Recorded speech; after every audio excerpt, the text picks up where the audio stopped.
Welcome everyone to our video, where we will discuss strategies to bring relief from tinnitus, a hearing condition marked by ringing, buzzing, or humming in the ears. Tinnitus can be a challenging issue to live with, but there are steps you can take to manage the condition and help improve your overall quality of life. Tinnitus isn't a disease itself, but a symptom of an underlying condition. This might include age-related hearing loss, ear injury, or a circulatory system disorder. By understanding what tinnitus is and what causes it, you can take the first steps towards finding relief and combating the impact it has on your daily life. One of the effective strategies for relieving tinnitus is physical therapy.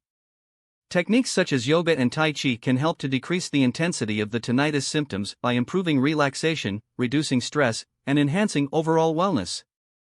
Sound therapy is another major strategy that can be employed to give you relief from tinnitus. This therapy uses external noise to alter your perception of, or reaction to, tinnitus. This strategy includes using white noise machines, specialized ear masking devices, and music therapy. Last but not least, making certain lifestyle changes like reducing caffeine and alcohol, maintaining a healthy diet, exercising regularly, and ensuring an adequate amount of sleep can hugely impact the relief from tinnitus. Remember, the road to tinnitus relief is a journey, and every step you take is a step towards a better quality of life.